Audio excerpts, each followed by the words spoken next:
우리 사도행전 20장 17절 제가 먼저 읽도록 하겠습니다. 바울이 밀레드에서 사람을 에베소에 보내어 교회 장로들을 청하니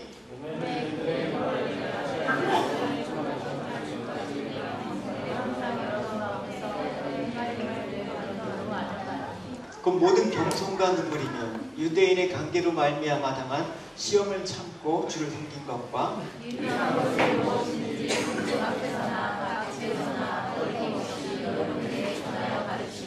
유대인들과 헬라인들에게 하나님에 대한 회개와 우리 주 예수 그리스도에 대한 믿음을 증언하는 것이라.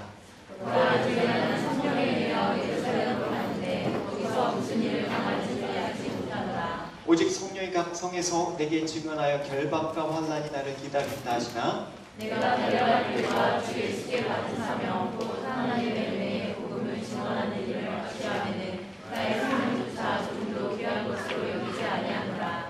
보라, 내가 여러분 중에 왕래하며 하나님의 나라를 전파했으나 이제는 여러분들이 다 내 얼굴을 다시 보지 못할 줄 아노라. 그러므로 오늘 여러분에게 증언하거니와 모든 사람에게 대하여 내가 격분하니 이는 내가 꺼리지 않고 하나님의 뜻을 다 여러분에게 전하였습니다. 아멘. 우리 이제 사도행전 20장입니다. 20장은 3차 전도 여행 중에 중요한 부분을 기록하고 있습니다. 누가는 그 전체적으로 여행 경로를 자세하게 이제 자세히 기록할 때도 있지만 간단하게 기록하면서 사도행전 20장에는 두 가지 사건을 기록하고 있습니다. 하나는 여러분들이 즐겨 들으신 바 있는 유두고라는 청년이 3층에서 졸다가 바울의 설교를 듣고 졸려서 떨어져 죽었더라, 이런 사건을 여러분 아시겠습니다. 또 다른 하나는 이제 바울이 밀레드에서 에베소 교회 장로들을 불러서 작별한 그 일들을 얘기하고 있는데 바울의 고별 설교라고 할 수가 있습니다. 여기에는 많은 것들이 사실 담겨져 있습니다. 왜냐하면 바울이 3년 동안 에베소 교회에서 사역을 하였거든요. 그래서 그 3년 동안의 그 지났던 세월들을 이 장로들에게 얘기하면서 내가 너희들을 어떻게 돌보았는지, 어떤 내용으로 너희들을 가르치고 전하였는지, 또 더불어서 앞으로 내가 없는 그 자리를 너희들이 어떻게 해야 되는지 하는 그런 당부의 말들이 쭉 이제 나와 있습니다. 오늘은 이제 그 당부의 말들은 좀 길어서 여러분들이 따로 이제 보시고 3년 동안 머물면서 사도 바울은 어떠한 마음으로 어떠한 심정으로 에베소 교회 사역을 감당해야 되는지, 목회를 했는지 이제 그 내용들을 오늘 말씀 가운데 서로 나누도록 하겠습니다. 그래서 세 가지 삶들을 바울이 고백한 것들을 들어볼 수가 있겠네요. 첫 번째, 바울이 자신이 에베소의 교회에서 목회하고 있을 때 내가 어떤 마음으로 너희를 가르치고 어떤 마음으로 너희를 섬겼는지 장로들에게 증거하고 있습니다. 우리 같이 17절과 18절 같이 읽어보도록 하겠습니다. 시작. 교회 장로들을 청하니 봄에 그들에게 말하되 아시아에 들어온 첫날부터 지금까지 내가 항상 여러분 가운데서 어떻게 행하였는지를 여러분도 아는 바니. 사도 바울이 교별사에서 먼저 지난날에 내가 3년 동안 너희들과 함께 에베소에 있으면서 결론적으로 모든 것을 너희가 알고 있지 않느냐라고 얘기를 하고 있습니다. 사람이 안다라는 건 참 오랜 시간이 필요합니다. 그냥 보자마자 다 알 것 같다? 그건 참 위험한 것입니다. 겪어보지 않고 사람을 안다라는 게 어려운 것이죠. 사도 바울은 장로들에게 너희들이 그동안 나를 보았지 않느냐, 즉 말하자면 그 에베소에서 자신이 행했던 모든 일들은 어느 하나 숨길 것 없이 공개적으로 투명하게 너희들이 내 삶들을 보았다라고 얘기를 하고 있는 것입니다. 그러니까 변명할 것도, 나에 대해서 미사수식어구를 동원해서 나의 업적을 자랑할 것도 없다. 너희들이 본 바 대두다, 이렇게 얘기를 전제로 하고 있다는 것입니다. 참 복음의 사도다운 당당한 모습이 아닐 수가 없습니다. 나를 본받으라고 얘기할 정도면 자신의 삶에서 얼마나 하나님 앞에 그렇게 가져간 모습들을 우리가 알 수가 있지 않습니까? 그래서 훗날 이제 에베소 교회를 자기가 이제 떠나면서 디모데에게 이제 이 사역들을, 목회를 잘 감당하라고 에베소 교회에 사역하고 있는 젊은 목회자, 아들과 같은 목회자 디모데에게 이런 말도 그래서 할 수가 있었던 것입니다. 내가 내 자신과 가르침을 삼가 이 일을 계속하라. 이것을 어떻게? 행함으로 내 자신과 내게 듣는 자를 구원하라. 그러니까 말도 하고 가르치기도 하고 이것을 행하라. 그럼으로써 이 구원의 도를 그들이 영향을 받을 수 있도록 하라 이렇게 당부를 한 것입니다.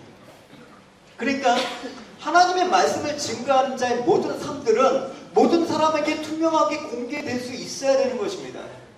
그러기 위해서는 누구에게도 보여도 부끄럼 없이, 물론 부끄러움이 있죠. 그럼에도 불구하고 진실할 수 있도록 가급적이면 오픈돼서 여러분들과 삶들을 나누지 않으면 안 되는 것입니다. 여러분 미투 운동이 지금 많이 일어나서 연예계 뭐 이렇게 그 예술계가 발칵 뒤집히지 않았습니까?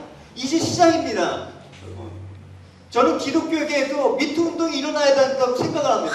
너무 감춰진 게 너무나 많이 있습니다. 여러분들이 알아야 될 거, 알지 못하는 것들, 그 모든 것들이 과연 또 도움이 될까라는 생각을 하지만 어쨌든 이런 공개적으로 교회가 갖고 있는 이 치부, 또 사역자들이 갖고 있는 그런 감춰진 면들이 다 드러나야 된다고 생각을 합니다. 어쨌든 우리의 모습이 어떻습니까? 사실 성도나 교회 지도자를 막론하고 대개는 이해가 반대로 진실한 모습에 대해서 오히려 감추는 경향이 더 많이 있다는 사실을 우리 알지 않습니까? 그러니까 여러분들이 누구에게 복음을 전할지라도 복음 전도 받은 자와 함께 삶을 나누고 공유하는 것들을 매우 꺼려집니다. 알면 시험이 들어. 그러니까 최대한 나의 좋은 모습만 보여주려고 하는 것이죠. 왜 그렇습니까? 부끄러운 모습이 드러날까 두려워하는 것이죠. 이에 대해서 교회 지도자들도 목회자도 역시 별반 다를 바가 없습니다. 여러분 솔직히 여러분 앞에서 공개적인 예배나 어떤 기타 행사를 제외하고 교회 지도자들이 일반 성도와 삶을 공유하는 일이 점점 극히 드문 일이 되어버렸습니다. 그러니까 목회자 삶들을 되게 신비롭게 보고 목회자가 또 우리와는 전혀 다른 삶을 살 것 같은 어떤 그런 착각 속에서 실족하게 되는 일이 많이 벌어지는 것입니다. 교회가 커지고 성장할수록 이런 일은 더 심해지는 것입니다. 성도들은 평소에 교회 지도자들이 어떠한 모습으로 사역하며 살아가는가 전혀 알 필요 없어집니다. 점점점. 단지 입술에 말로서만 하나님의 말씀을 들을 뿐 선포자의 진정한 삶과 사역을 통해서 복음을 배울 기회가 점점 줄어들고 있다는 게 안타까운 현실입니다. 하지만 천국의 진리 하나님 말씀을 단지 말로서만 익힐 수가 있습니까? 전체적인 삶과 그 사역을 통해서 전해지는 그 울림이 있어야 되는 것입니다. 왜냐하면 복음은 곧 삶이기 때문에 그렇습니다. 예수님께서 자신이 하나님의 아들이라고만 말씀만 하셨습니까? 아니지 않습니까? 예를 들어서 제자들에게 발을 씻긴 후에 이런 말씀을 하셨어요. 내가 너에게 행한 것 같이 너희도 행하게 하여 본을 보였다. 이렇게 얘기하고 있습니다. 그러니까 주님께서는 뭐 감출 것도 없고 내가 드러내놓고 세상에 말하였다라고 얘기하고 있습니다. 자신의 사람들이 투명했다라는 것입니다. 그러니까 진정한 복음의 선포자가 되기를 원한다면 우리 삶이 누구에게 또 공개되더라도 부끄럽지 않을 만큼 투명해야 된다는 사실. 설사 공개됐을 때 날 허물과 그런 것들이 있다고 하더라도 서로 용서와 또 그것들을 딛고 더 성장할 수 있는 그런 모습조차도 여러분 좋은 성장의 계기가 돼야 되는 그런 거. 그냥 뭐 하나만 약점 잡으면 사정없이 찢어버리려고 하고 그 사람을 매장시키는 그런 일도 사실은 있어서는 안 되는 것입니다. 중요한 건 무엇이냐? 점점 가려지는 것들이 있어서는 안 되는 것입니다. 그러니까 나도 한때는 진실했었다. 나도 한때는 내 삶에 대해서 정직했었다. 한때는 그게 문제예요. 그죠? 근데 지금 그렇지 않아. 그죠? I used to live a true life. 나도 한때는 진실된 삶을 살았지. 이렇게 돼서는 안 되는 것입니다. 왜냐하면 바울은 오늘 말씀에서 첫날부터 지금까지 내가 항상이라는 말을 썼기 때문에 그렇습니다. 항상. 변함없이 처음부터 나도 너희들에게 투명하고 진실한 삶을 살았는데 지금 역시 그 삶들에 대해서 변한 게 없다라고 강조를 하고 있는 것입니다. 좋은 모습은 처음에도 좋아야 되고 중간에도 좋아야 되고 끝도 좋아야 되는 것입니다. 사람이 어떻게 다 아름다울 수가 있지만 처음과 나중에 동일하지 않으면 틀림없이 그 사람의 인생이 아름답다라고 얘기할 수 없을 것입니다. 특별히 끝이 제일 좋아야죠. 그래서 사도 바울은 그 진실되고 투명한 모습이 어떤 모습이었냐 이렇게 말하고 있습니다. 19절 내가 이런 모습을 너희들에게 대하지 않았냐. 19절 읽어봅시다. 시작.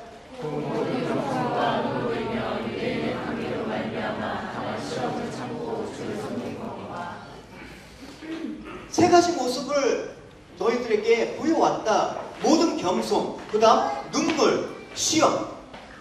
여기서 겸손이란 말은 무엇입니까? 겸비한 생각을 뜻하는 것입니다. 즉 말하자면 높은 데 마음을 두지 않고 낮은 데를 두는 걸 얘기하는 것이죠. 로마서에서도 이렇게 얘기하고 있습니다.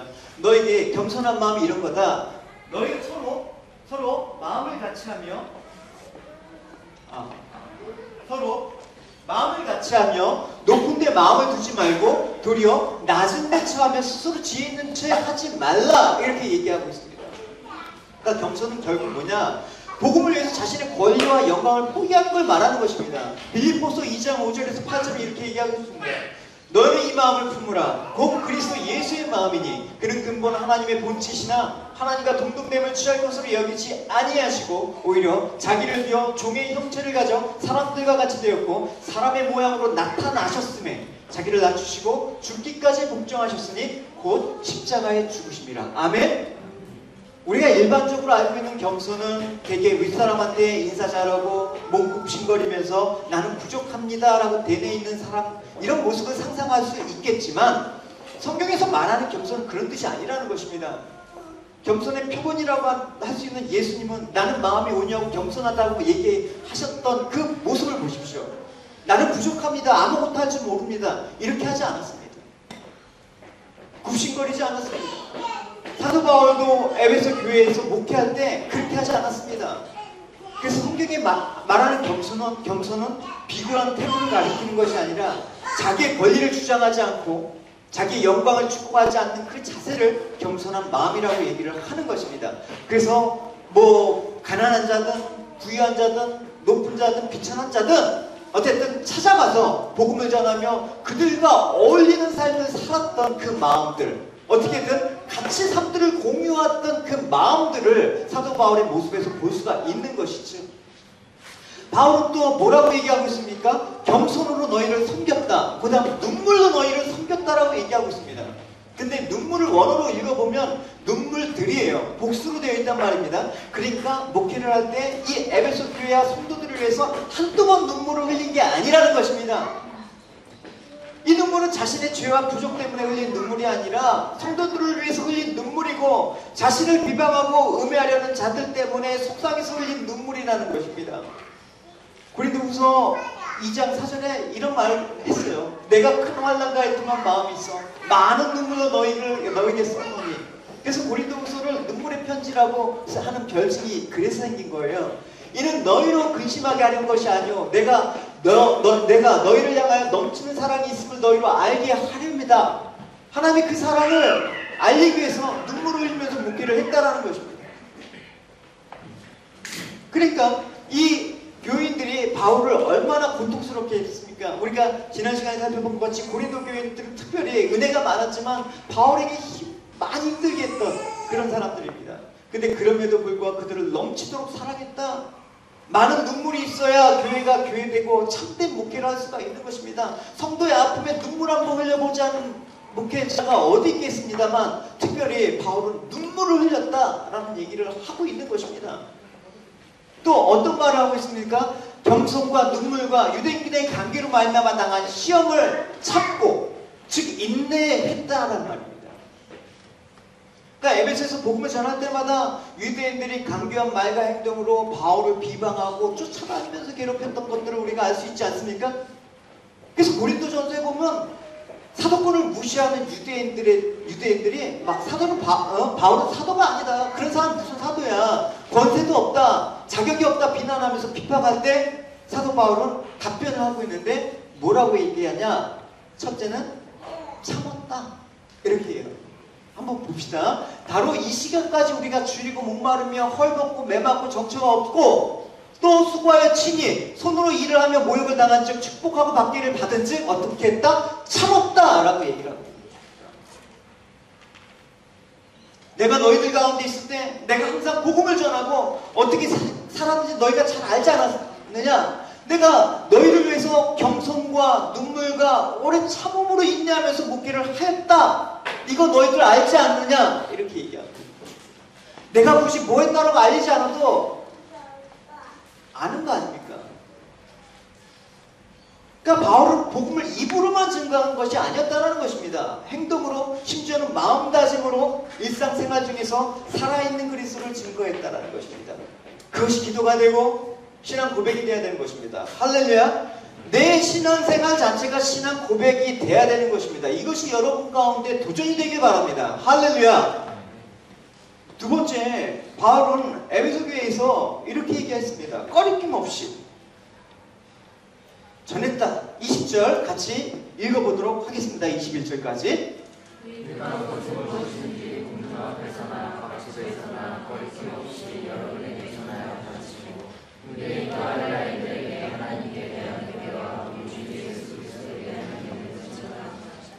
꺼리낌이 없다라고 얘기했습니다. 그러니까 이 말은 뭐냐? 내가 위축되거나 주저함이 없었다라는 의미겠죠.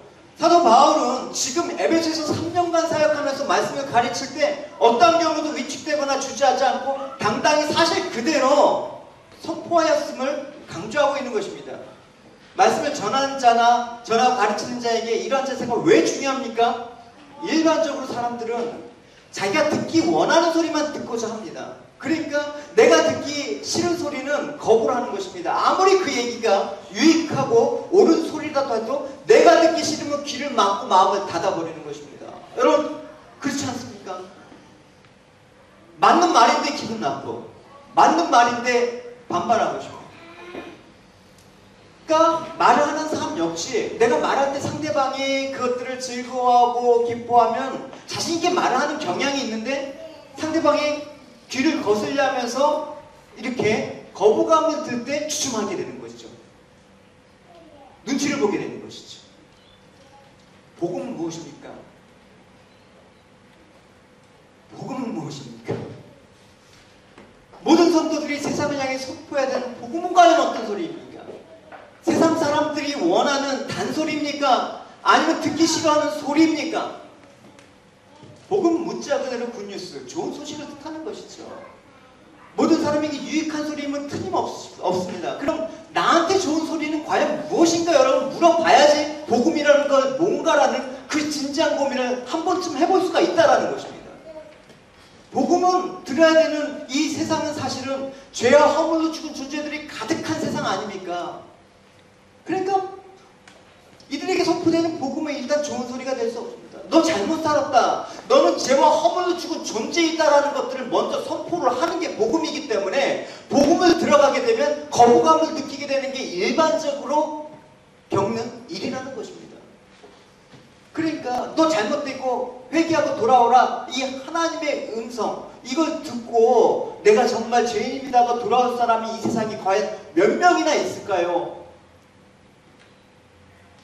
그래서 여러분 이 복음에 대한 얘기를 너희들 허물로 죽었던 자 복음에 대한 얘기 그래서 이걸 통해서 너희들이 살림을 받았다 하나님의 자녀가 되었다 하나님의 자녀가 되는 권세를 주었다 이 얘기를 하려고 바로는 지금 너희들에게 유익한 것은 꺼리낌 없이 하나님에 대한 회개 메시지를 전했다는 거예요.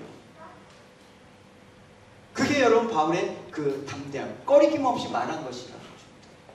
왜 그러냐? 여러분 20장에서 여러분 압달라가 오늘 본문에 포함은 안 하고 있지만 사실은 이 두 개의 사건은 유두고가 떨어진 사건과 지금 이 본문은 사실 개별적인 게 아닙니다.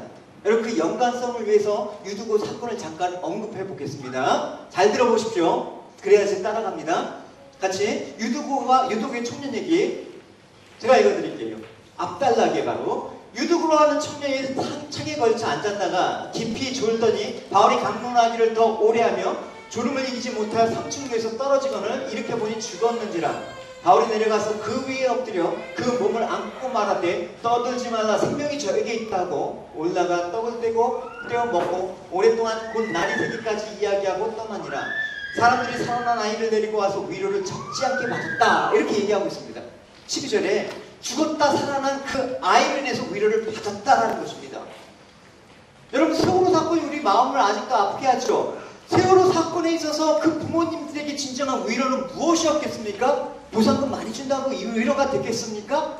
사람들 얘기하죠. 아 보상도 받고 뭐 그렇게 했으면 그만 덮어도 되지 않느냐. 그게 뭐가 위로가 돼요 여러분. 보상금까지 안 받아도 내 아이가 살아만 돌아온다면, 정말 죽었던 아이가 살아만 돌아온다면 그것처럼 큰 위로가 어디 있겠어요. 성경에서 위로를 보시면 단지 이런 육적인 생명이 죽었다가 살아나는 것을 위로라고 얘기하지 않습니다. 왜냐하면 성경은 우리에게 죽은 자라고 얘기하고 있습니다. 그래서 디모데에게 너희가 거듭나야지만 살 수 있다. 거듭나야지만 구원을 얻을 수 있다. 그건 무엇입니까? 다시 살아야 된다? 너희가 육적으로 죽었다는 거예요. 영적으로 죽었다는 거예요. 그러니까 성경은 모든 인간은 죄로 인해서 죽어있는 것으로 보게 되고 있습니다. 죄와 사망 가운데 죽어있다가 허물과 그 죄악 가운데 있다가 이 상태, 이걸 뭐라고 예배소서 얘기하고 있냐면 너희들은 진노의 자식이었다라는 거예요. 진노와 저주의 상태로 죽어있었다. 에베소 2장 3절에 전에는 우리 그 가운데 우리 육체 욕심을 따라 지내며 육체와 마음이 원하는 것을 하여 다른 같이 본질상 진노의 자녀였다. 너희들 죽은 자였다. 이렇게 얘기하는 것입니다. 떨어져 죽은 청년 유두고는 바로 죽은 자, 이런 것입니다. 왜 죽은 그 가운데 복음이 들어서 살아났겠습니까? 역사가의 말에 의하면 유두고는 이 노예 이름이라고 얘기하고 있습니다. 제가 그 뭐 어원까지 잘 모르겠고, 어쨌든 노예니까, 그 당시 노예였으니까 하루 종일 시중을 들었죠. 하루 종일 고되게 일을 하면서 피곤했으니까 저녁에 졸리기도 했을 것입니다. 그래서 유두고가 이 창가에 걸쳐 앉았다라고 얘기하는 것은 일 다 끝나고 보니까 이미 앞자리에는 다 차지하고 다 이렇게 좋은 자리는 앉아있고 앉을 자리가 없는 거라. 몸은 피곤한데 말씀을 듣고 싶고, 그래서 꾸역꾸역 사람들 밀려 해가고 끝에 3층 누각에 걸쳐 앉았다는 것입니다. 걔가 뭐 게을러서 그런 게 아니에요, 여러분. 근데 여러분 여기 앞자리는 많이 있잖아요, 여러분. 그러니까 결론은 뭐냐? 유두고가 피곤해서 사람들이 많아서 밀려서 뒤로 갔다가 너무 피곤하니까 졸게 되었다. 그러면 우리는 이렇게 해요. 졸리면 숙소에서 자면 되지. 왜 그 졸린 걸 그냥 꾸역꾸역 참아갔다 복음을 듣다가 졸려서 떨어져 죽느냐. 우린 이걸 오해해요. 그러니까 목사님 말씀이 선포될 때 마귀가, 조른마귀가 틈타지 않도록 조심해라. 이게 무슨 조른마귀와 관련이 있어요, 여러분. 이게 무슨 조른마귀와 관련이 있어. 엉터리죠. 보십시오. 왜 그 얘기를 굳이 바울이 유두고 청년의 얘기를 하면서 왜 내가 회개 복음을 너희들한테 전하기 꺼려하지 않느냐. 지금 이 이야기를 계속 연관시켜 나가는 거예요. 보십시오. 창세기 5장에 보면 이런 얘기가 있어요. 라멕이 182세 아들을 낳고 이름을 노아라 하여 이르되 여호와께서 땅을 저주하심으로 수고롭게 일하는 우리를 이 아들이 아니하리라. 이 말은 무엇입니까? 노아 이름이 아니, 위로하는 자. 그러니까 이 노아로 인해서 비로소 위로가 필요한 존재라는 것들을 성경에서 밝히고 있습니다. 무슨 위로입니까? 왜냐하면 인간의 죄 때문에, 아담의 범죄함 때문에. 그래서 여호와께서 땅을 저주하셨다. 그래서 너희들이 수고로 일해야만 된다라고 얘기를 하셨습니다. 창세기 3장 17절 19절 같이 읽어봅시다. 시작. 하나님이 이르시되 내가 내 아내의 말을 듣고 내가 내게 먹지 말라 한 나무의 열매를 먹었은즉 땅은 너를 말미암아 저주를 받고 너는 내 평생에 수고하여야 그 수산을 먹으리라.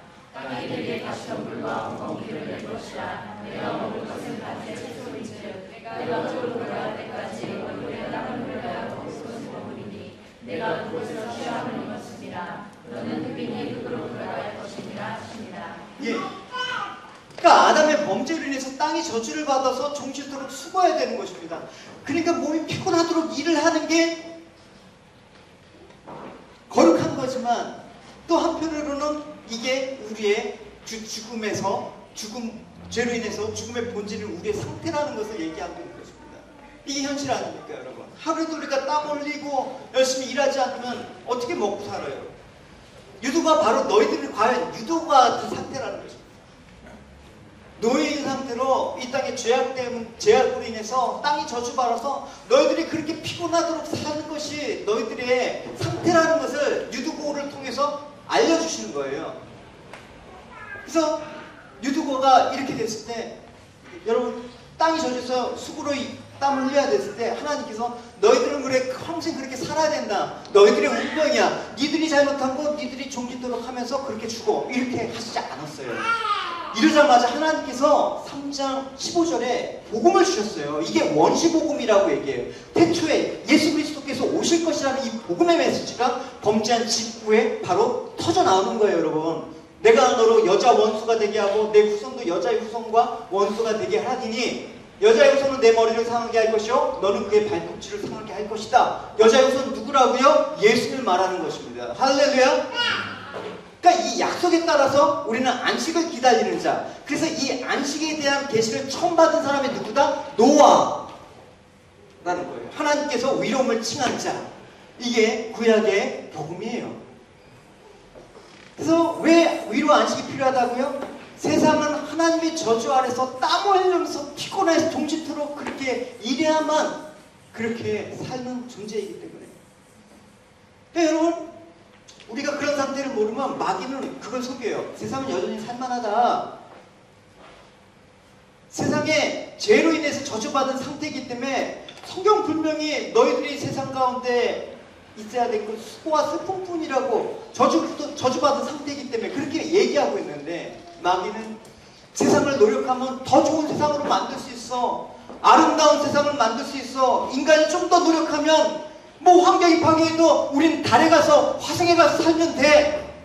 뭐 좋은 환경 행복하게 살 수 있다고 그렇게 거짓된 약속을 하고 있습니다. 그러니까 우리는 이 땅을 밟고 사니까 그런 말이 좋죠.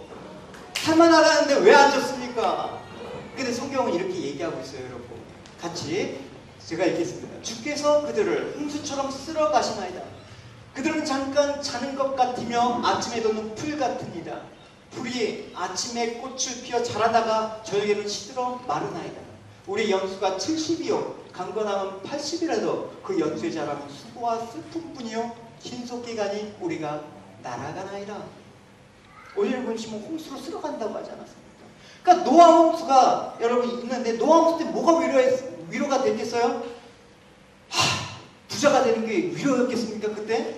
뭐 결혼하는 게 위로였겠습니까? 뭐 사업이나 성공해서 그 위로가 됐겠습니까? 뭐 사람들에게 인기 있고 존경받아서 위로가 됐겠습니까? 뭐 교회 부흥해서 뭐 수백 명, 수천 명, 수만 명이 와갖고 뭐 교회가 부흥한다고 위로가 됐겠습니까? 뭐 자녀가 좋은 대학 지난다고 뭐 위로가 됐겠습니까? 홍수로 죽어가는 현장에서 참된 위로는 하나님의 은혜를 입고 방주에 탄 거 아닙니까?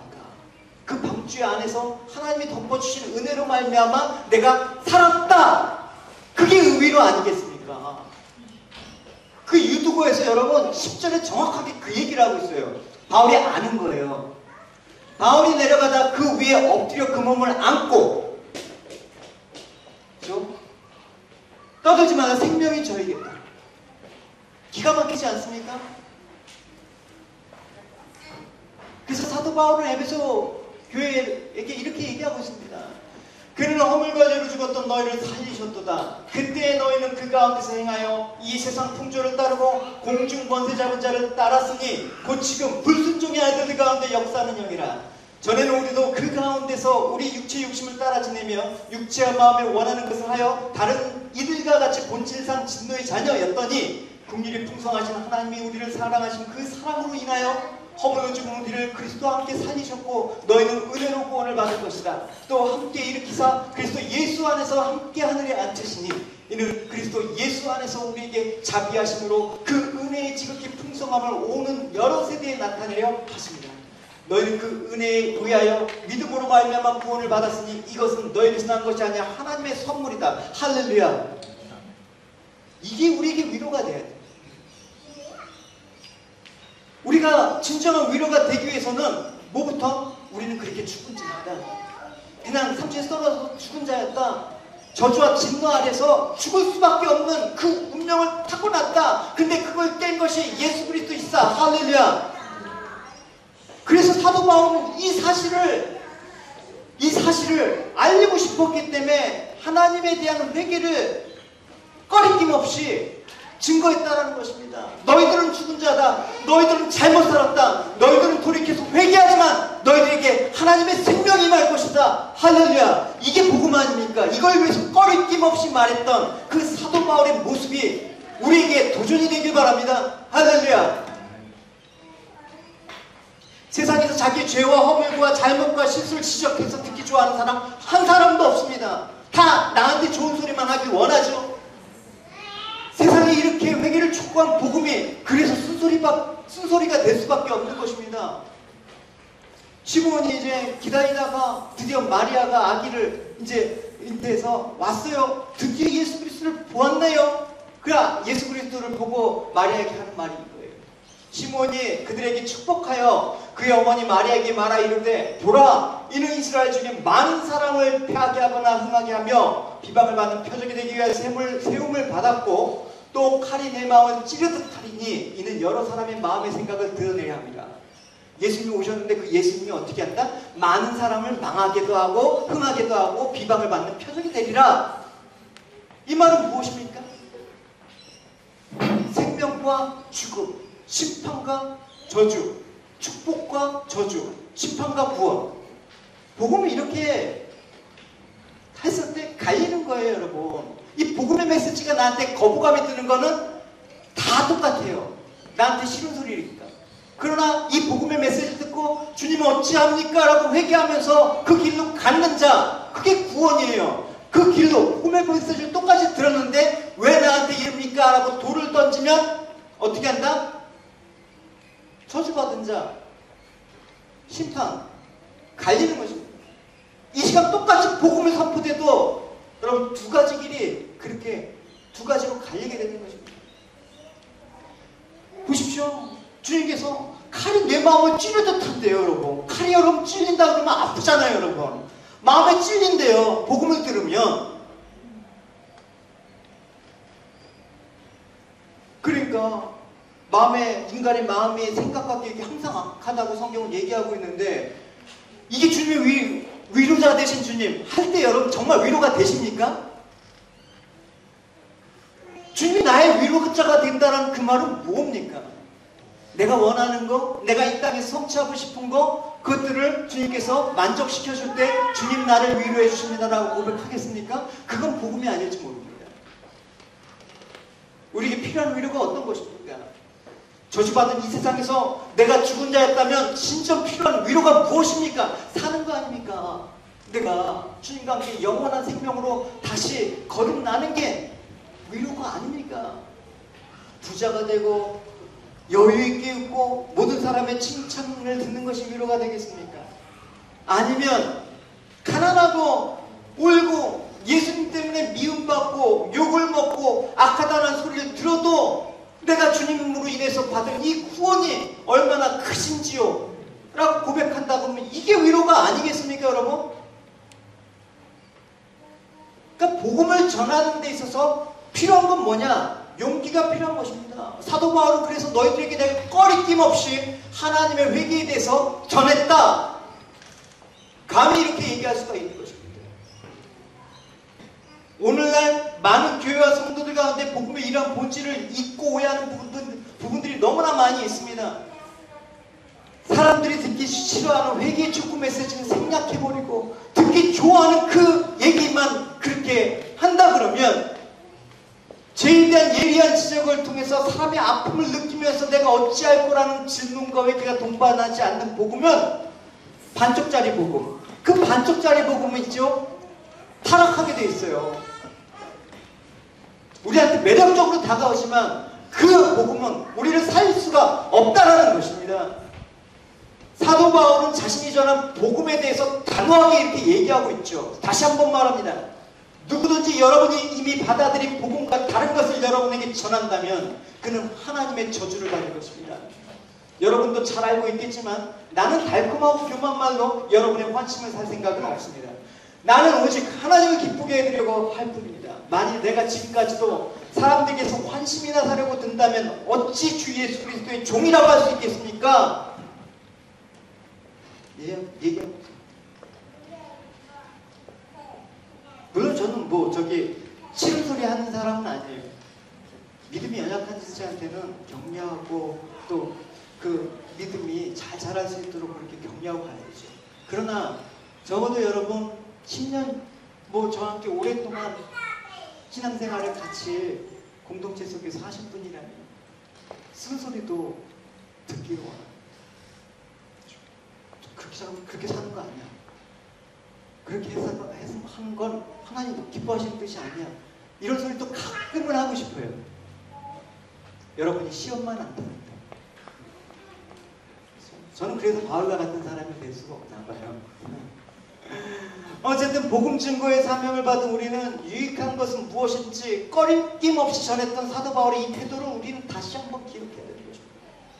바울처럼 사람이 아니라 하나님을 기쁘시게 하는 그 순전한 믿음과 용기를 가지고 일시적으로 쓴소리를 할지라도 죄를 지적하고 회개를 촉구하는 바른 복음을 전함으로써 죄와 허물로 죽어있던 우리 영혼을 유두고를 복음을 증거한 유두고 현장에서 사도 바울이 자기 생명으로 덮어서 살린 것처럼 우리도 그러한 마음으로 많은 영혼들을 영생과 구원의 길로 인도하시는 여러분의 삶이 되시길 주님의 이름으로 축원합니다. 할렐루야. 이제 마지막으로 세 번째, 사도 바울이 예루살렘으로 올라가려고 하는 이제 그 시점에서 이제 밀레도에서 에베소 교회 장로들에게 내 계획과 각오에 대해서 얘기를 하고 있습니다. 22절과 23절을 읽어보도록 하겠습니다. 시작. 이제 나는 성령에 매여 예루살렘으로 가는데 거기서 무슨 일을 당할지 알지 못한다. 오직 성령의 감동에서 너희에게 증언하여 결과 하나님의 나라를 기다리라 하시라. 22절에 보면 자신이 향하는 예루살렘에 무슨 일이 일어나는지 알 수 없다고 고백하고 있습니다. 바울은 과연 알 수 없다라고 얘기했지만 정말 알지 못해서 그랬을까요? 이미 여러분 본문을 묵상해 보신 분은 알겠지만 23절에 보면 예루살렘에서 무슨 일이 일어나는지 전혀 모르지 않았습니다. 왜냐하면 사도 바울은 성령께서 몇 차례 경고를 하셨거든요. 그래서 거기 가면 결박과 환란이 너를 기다리고 있다. 죽을지도 모른다라고 위험을 경고했었거든요. 그러니까 처음은 누구나 한 번은 의심을 할 수가 있겠죠. 아, 무슨 참과 내가 하나님 음성을 잘못 들었나? 한 번 더 기다려보자. 근데 똑같이 두 번, 세 번 이렇게 반복해서 거기 가면 환란과 결박이 있을 것이다 라고 했으니까 사도 바울은 아마 그래, 이건 내가 피할 수 없는 거구나 라고 확실히 단정을 지었을 것입니다. 다시 말해서 사도 바울이 환란당한 일을 이미 확정적으로 했다는 것입니다. 난 이거 안 피할 거야. 제가 만약에 사도 바울의 입장이라면 벌써 몇 번이를 도망쳤어요. 왜? 성령께서 미리 위험을 피하라고 알려주셨으면 도망치라고 알려준 사인이야. 도망가야지. 누가 비난하겠습니까? 근데 사도 바울은 그렇지 않았습니다. 왜냐? 성령께서 알려주시지만 하나님께서 또 성령께서 원하시는 그 사명의 길은 더 컸기 때문에 이걸 통해서 사명을 이루고자 하는 그 하나님의 사명의 길은 더 컸기 때문에 그러니까 그가 예루살렘으로 가는 거예요. 그것도 막 억지로 질질 끌려서 마지못해 가는 게 아니라 서둘러서 갑니다. 왜 지금 에베소 교회 장로들을 불렀습니까?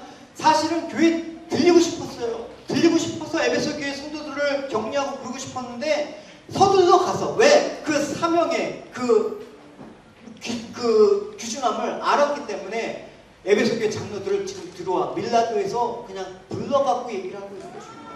왜 이렇게 하는 이유가 무엇입니까? 사도 바울은 그 이유를 분명히 말하고 있습니다. 성령의 매임을 받았다! 이렇게 얘기하고 있습니다. 조심하면 안 됩니다, 여러분. 유두고처럼 떨어지면 전 엎을 자신이 없습니다.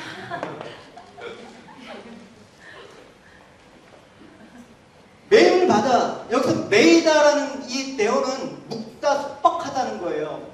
그러니까 육체적으로 꼼짝없어 묶여갖고 또 영적으로 사로잡힌 상태를 이 대어라는 그 헬라어를 쓰고 있거든요.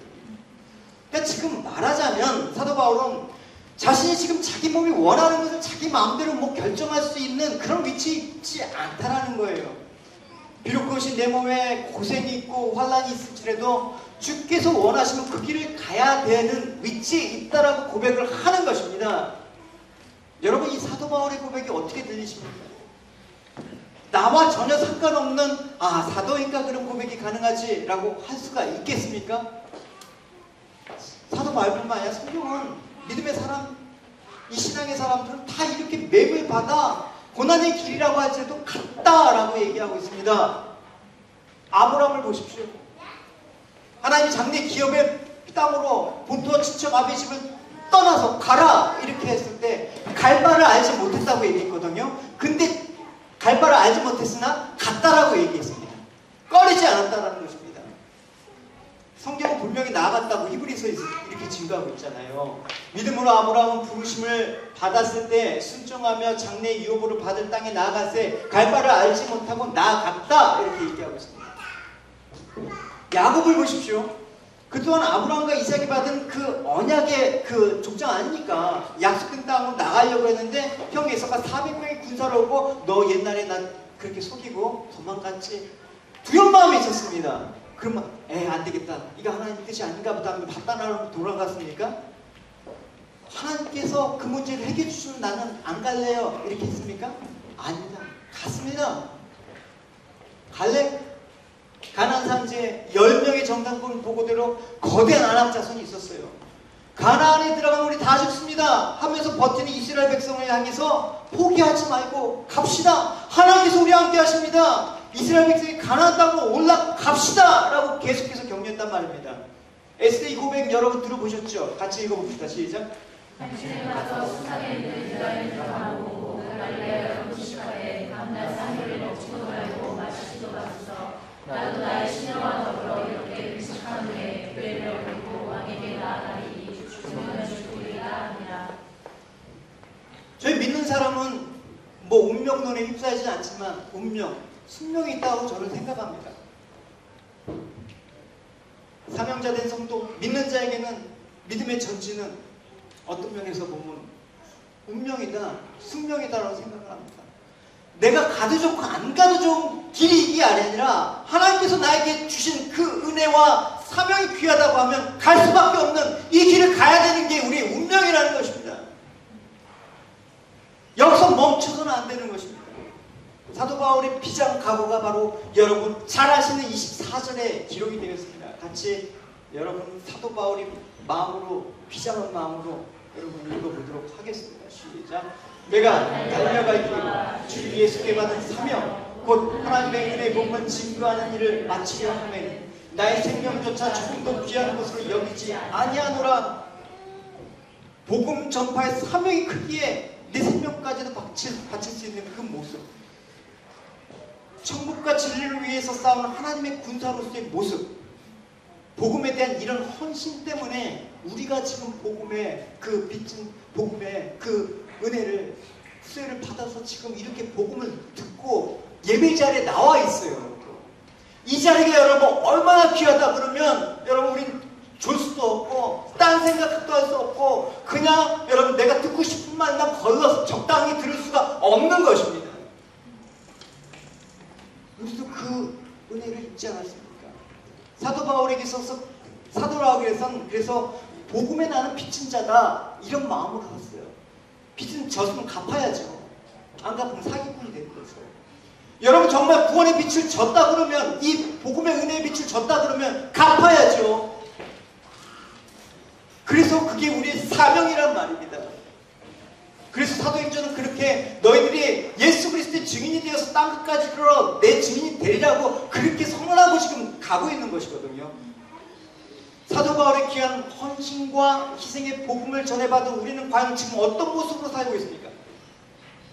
사도 바울처럼 사명을 자각하면서 사명을 위해서 내가 목숨까지도 아끼지 않고 싸움터로 나가는 그런 예수 그리스도의 군사로 지금 살아가고 있습니까?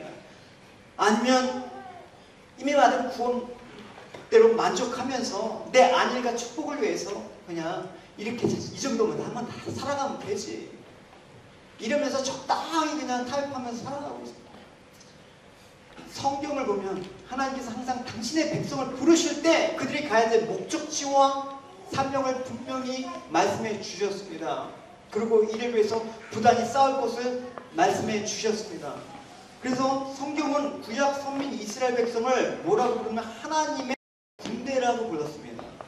민수기 2장에 보면 막 각 지파별로 계수된 그 장면이 나오거든요. 그때 한 지파 보면 한 구절만 보더라도 그의 군대로 계수된 자, 하나님의 군대로 너희들은 부름을 받은 자, 이게 우리의 사명이라는 것입니다.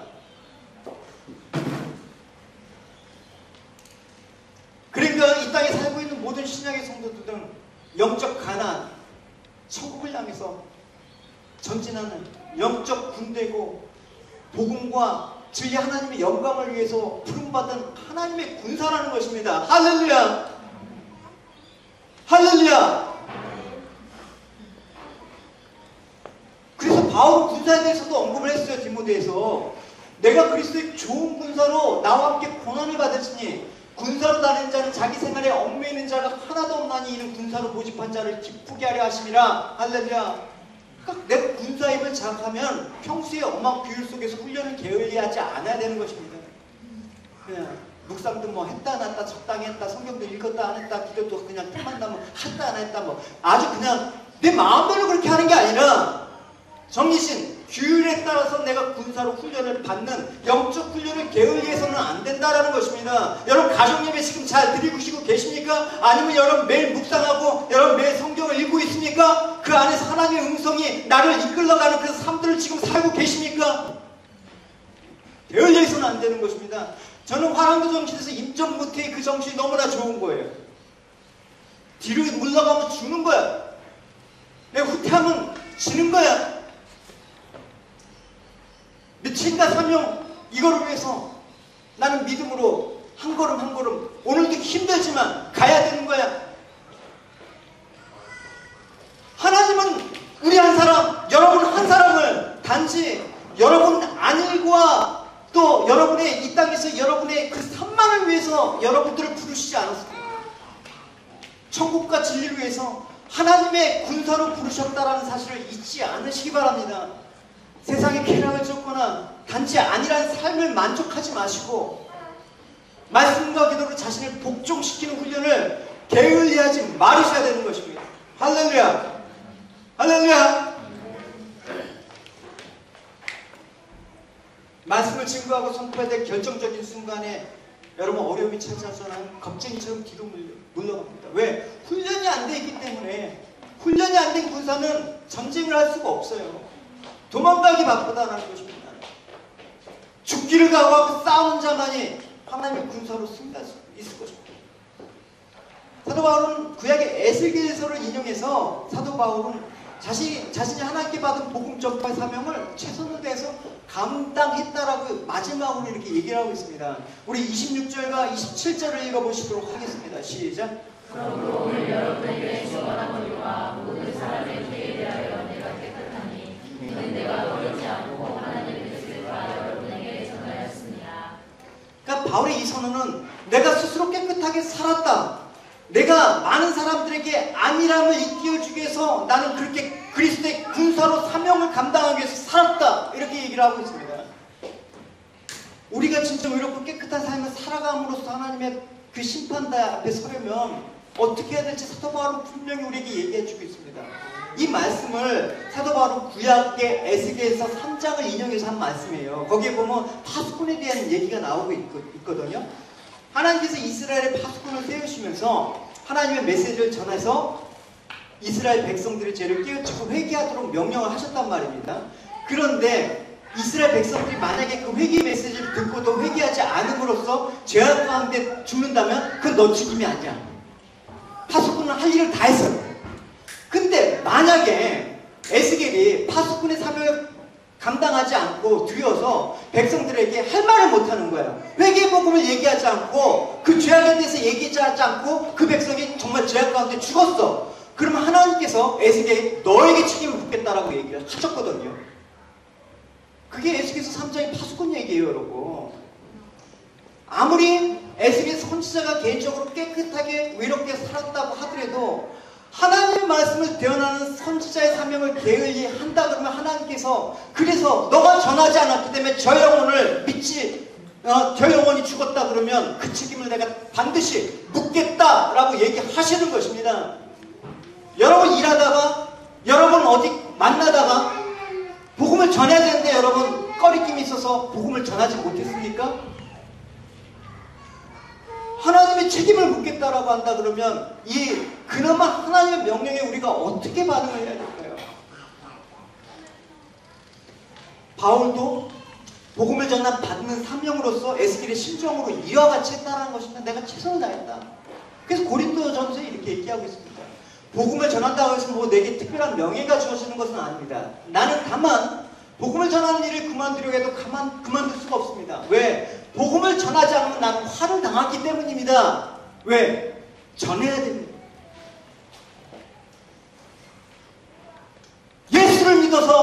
구원을 받읍시다라고 전해야 되는 것입니다. 왜 벙어리 같은 신자가 되었습니까?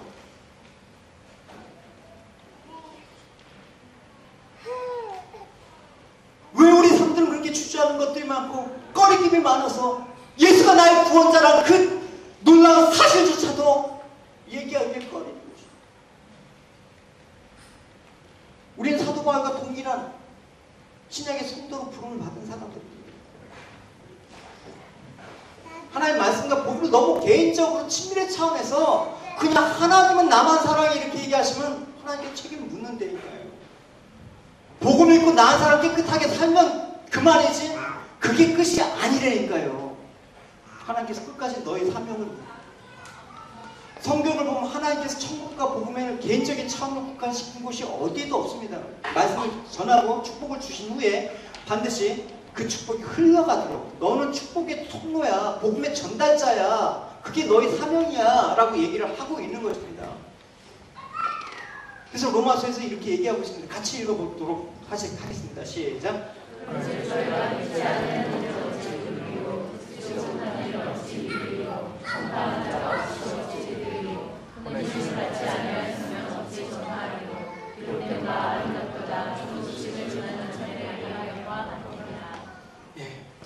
나은 사람만 그냥 축복받고 회개하면서 그냥 잘 신앙 지키면서 산다라는 아니라는 생각을 여러분 하지 않으셨으면 좋겠습니다.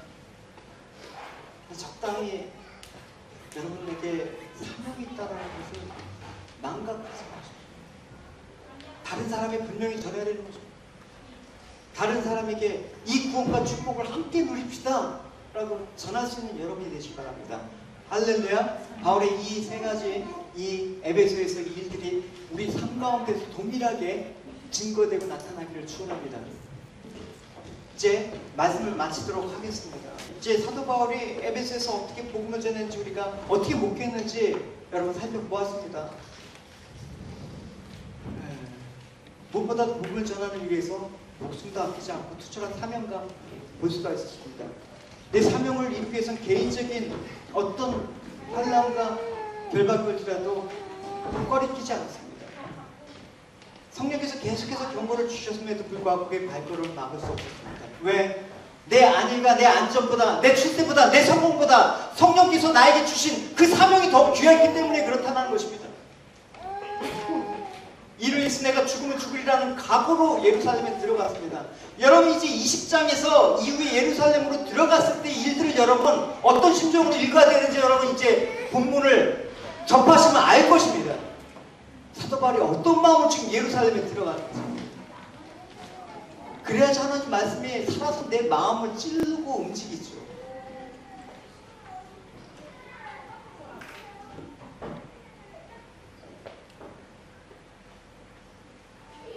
우리는 포기할 게 너무나 이 땅에서 포기할 수 없는 것들이 많아요. 내 명예와 권리가 너무나 소중하고 내 유익을 위해서 한치 양보도 하지 않으려는 그런 속성이 있어요. 그게 하나님 역사를 가로막게 하고 곳곳마다 탄식 소리가 들리게 하는 이 영혼의 탄식 소리를 들리게 하는 그런 요인이 된다. 예수님께서 하나님 미랄이 썩어진 땅에 떠서 썩어지면 수많은 열매를 맺게 된다. 문제는 뭐냐? 그 하나님 썩지 않기 때문에 밟아붙이려고 살려고 그렇게 하기 때문에 문제이다. 결국 그 자신도 열매도 맺지 못하고 죽게 된다. 하나님께서 나에게 주신 사명이 무엇입니까? 그 사명을 위해서 내가 지금 전심전력하면서 나가고자 하는 그 모습이 여러분 우리 가운데 있어야 되는 것입니다. 순수한 마음으로 하나님과 복음을 먼저 생각하시면서 여러분 이제 여러분과 애당교회를 통해서 하나님의 은혜의 역사가 나타나실 수도 힘쓰면서 나아가시는 저와 여러분이 되시길 주님의 이름으로 축원합니다.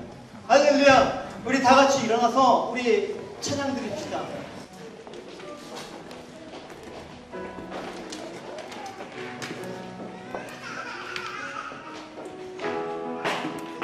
주님께서 흘러가신 그 길,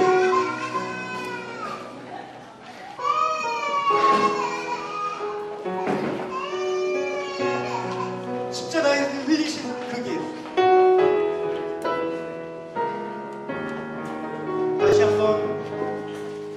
우리 사명을 붙잡고 갔던 모습들 우리 생각하면서 우리 전함을 고백하도록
자기 생명보다 더 귀하고 내 삶보다 더 귀한 주 예수님께 받은 그 사명. 하나님, 우리는 예수님을 말하면서 예수님을 보물로 여기지 않고 살아갑니다. 귀한 것은 없다 이 땅에 두고 살아갑니다. 예수를 말하면서 생각을 하면서 마음은 세상에 빠져있어서 빠져나오지 못하기 때문에 바위가 달리 우린 주저함이 너무나 많고 꺼리낌이 너무 많고 포기하지 않을 것들이 너무나 많습니다. 하나님, 정말 부끄럽습니다. 하나님, 정말 하나님 고개를 못 들겠습니다. 하나님, 그 복음이 이렇게 값싼 것이었습니까? 하나님, 이렇게 내 것보다 더 귀한 그 복음이 아니었습니까? 우리 고백들은 어디 간되었고, 하나님, 막상 이 예배당을 떠나가 보면 내 삶, 내 것, 하나님, 이 시간 성령님 우리의 마음을 다시 메워주셔서 예수님의 인생의 보물이며 하나님 전부이기 때문에 두려울 것 없는 인생 살 수 있도록 도와주시옵소서. 하나님, 내 삶 속에 담아내는 이 신앙 고백이 하나님 구원의 역사를 위해서 사용할 수 있도록 도와주시옵소서. 하나님 이제 만나는 사람마다, 하나님 이제 상황마다 하나님 주님의 복음을 증거하며 하나님 살아갈 수 있는 저희들 될 수 있도록 주님 인도하여 주시옵소서. 여호와는 내게 복을 주시고 너를 지키시기 원하며 여호와는 그 얼굴로 내게